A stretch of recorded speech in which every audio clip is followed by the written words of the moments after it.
Joe Muldowney here on Running Shorts, and it is the most beautiful time of the year, unless you're a runner.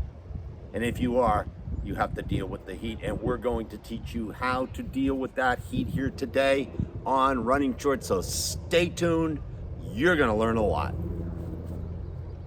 Thank you for tuning in again. And if you like the Running Shorts channel, if you like what we're telling you on this channel, the tips that we're giving you, the ways we're trying to make you a better runner, please hit that like button below. Give us a big thumbs up. Share these videos with your friends, or even with people who may just want to start running, or people that you see at races or when you're out training. Share it. And then subscribe to the channel. And if you subscribe, you'll get these videos every week or so when we put them out. So let's get started right now. But first, I'm going to leave you for a second because I've got to get something, and I forgot to put it out before we started the video. So hang on 1 second. Enjoy the beautiful South Carolina sun.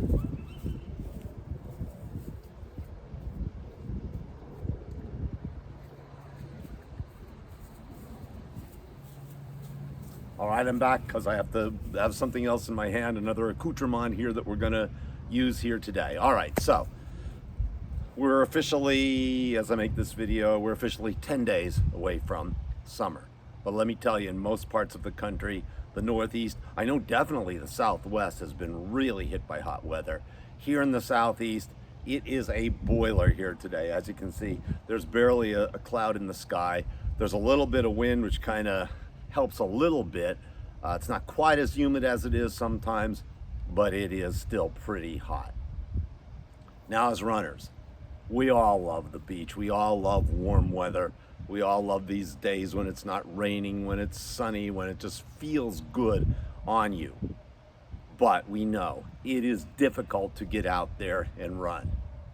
And so you have to have coping mechanisms. You have to have a plan. I'll tell you what, more so I think than ever, maybe even in the wintertime, unless you have snow and ice. You really have to prep and prepare for each run every day that you get out there and run in the summertime. Now, this is assuming that you run outside.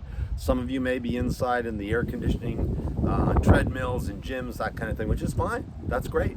But remember, you still have to race in warm weather if you are racing. So one of the things that I say is a downside about running treadmills and running indoors is acclimatization.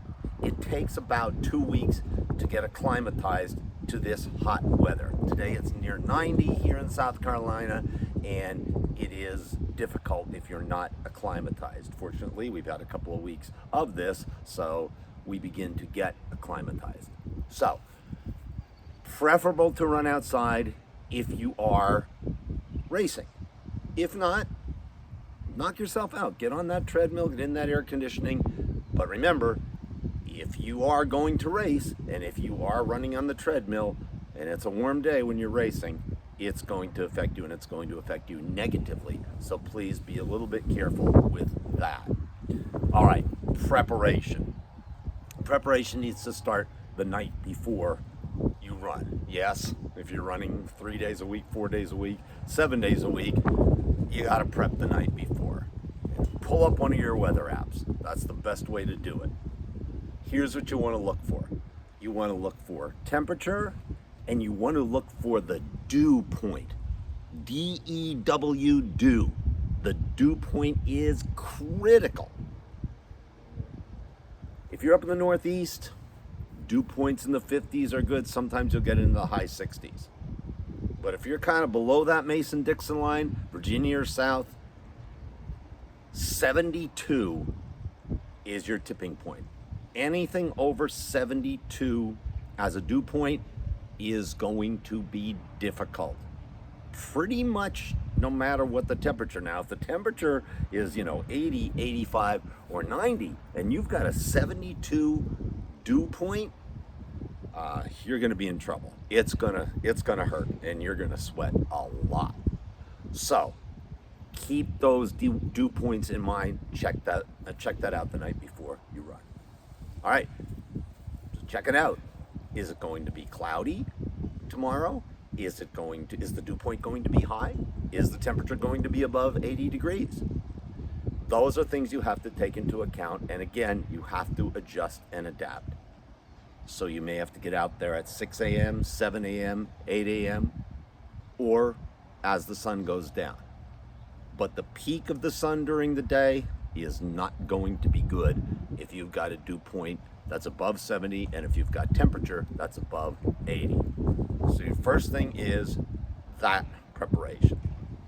Then, even though you might not be wearing a lot, you guys may be wearing, shoes, socks, and running shorts, and that's it. But you still gotta prepare, and I'll tell you something right here is the big factor. A hat. Man, I picked this hat up at Ollie's for $4.99. That's I don't know, it's supposed to reflect the heat or something like that. I don't know if it does, but I'll tell you, it feels good. Wear that hat. Wear that hat for a number of reasons. Number one, it cools you off. It really does cool you off. You've got shade on your face. That's important. Secondly, and I'll talk a little bit more about this, because I'm an old guy and I'm trying to become an older guy. So I do a lot of things that maybe some of you young folks are not doing. And so I'll give you some prep ahead, 5, 10, 15, 20, whatever years ahead. All right, so wear this not only because it will cool you down, but because it protects your head from the harmful rays of the sun, and we'll get into that in just a second. I've known some people have put a couple of ice cubes inside that hat. Doesn't hurt. It'll cool you down. Cool your head down. You're gonna be cooled down. Obviously, find shady routes if you can find them. I can't find any here in South Carolina, but if you can, do it. Shady routes, get under that shade as much as you possibly can. I was running the Boston Marathon one year, and it was nearly 80 degrees in April. Nobody was acclimatized to it, and it was like a big snake. The whole gaggle of runners would start, going over to the right if there was a tall building and some shade to the right. Same way the snake would move over to the left. Any ounce of shade you can find, that's what you want to do. Preparation, if you're doing a long run, do some planting along the way. Plant some water along the way. Plant it, if you're doing an out and back course, put 2 bottles of water there and hit them on the way out, hit them on the way back. That's always a good idea. And then, as I said, we get back to this, the all-important sunscreen. It's really important. Of course, we know face, ears, neck. If you're shirtless or women who are wearing tops that are that expose a lot of skin, you put it all over there. But something that I found out going to the dermatologist, I had a lot of skin damage on the backs of my hands. Like, we don't think so much about that. So really, get that, spray some of that on the backs of your hands. That's really, really good to do. Sunscreen, extremely important.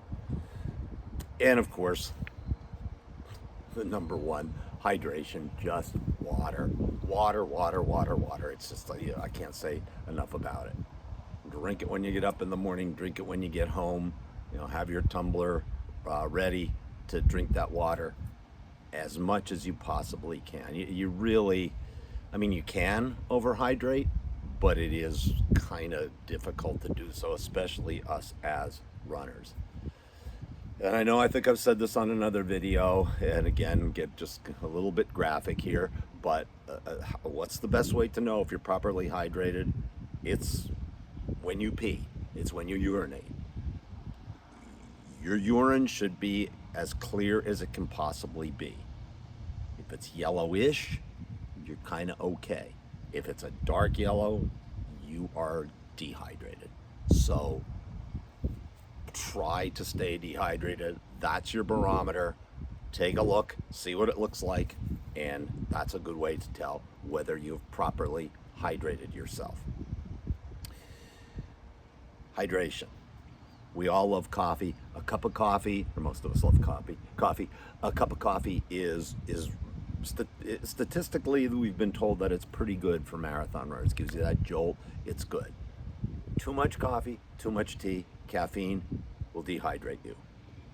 Yeah, we all love it. I love a cold beer as much as anybody. A cold beer is good. Maybe 2 cold beers are good. 5 or 6 or more if you're going to go out and run the next day, or if you're going out to run even in the next 2 days. Not good. It dehydrates you. Be careful with the beer. Soda is poison. Stay away from it. Electrolyte drinks are fine. Stay with them, but water is really still the best hydrator that you can possibly have. And again, doing anything to stay cool and cooling down. Also, you may not feel like it, but you may want to eat a little bit more. Try this. On a very hot day, weigh yourself before you run, weigh yourself after you run. You could lose 5 pounds. Simply water weight coming off your body. So you can lose a lot. You need to, as I've said before, fuel the fire. I mean, eat fruits. This is the time for fruits. Eat those, peaches, apples. Watermelon is its namesake. It is filled with water. Watermelon is tremendous for runners. Eat watermelon.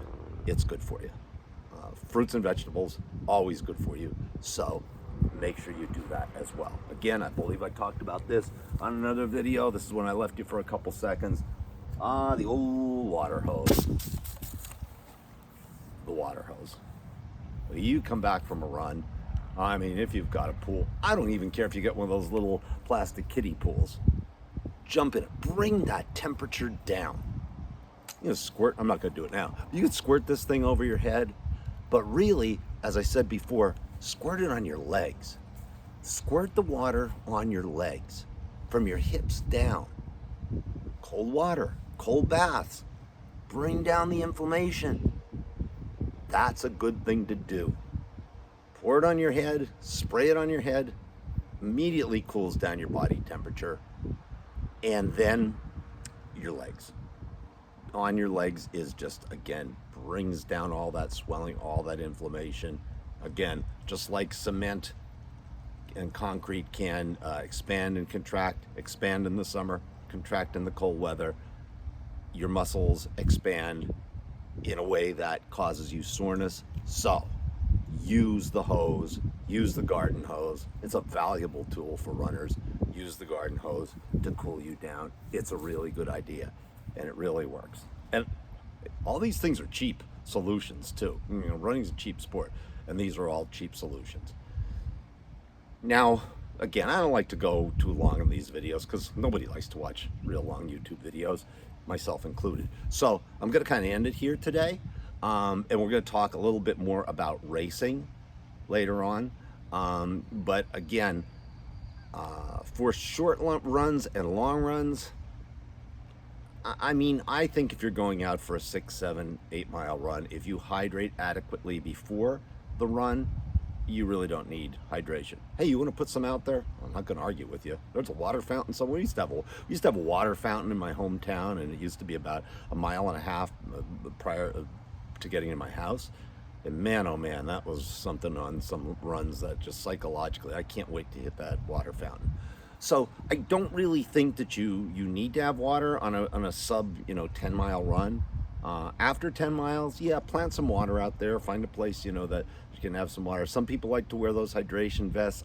I don't like to carry a whole lot with me when I run, so I don't really prefer those. But hey, if they work for you, then you should do it. So again, I think the key to summer running is preparation. Preparation the night before you run. Try to be wise. Try to hit the bullseye there in that temperature and with that dew point that we talked about. Maybe if there is a rainstorm coming and it doesn't involve lightning, get out there during the rainstorm. That's not so bad, or through some misty weather. But you can do it, and everybody can do it. And you can get out there and run every day in the summer, just like you can get out and run every day in the winter if you really want to. But again, preparation is the key. Hey, if you have any comments, you have any questions, you have any of your own ideas to stay cool, drop them in that comment box. We'll be happy to address them and talk about them in a future video. Stay cool. You can do it. You can really enjoy this summer and every summer. Just be prepared. Joe Muldowney, we'll see you next time on Running Shorts.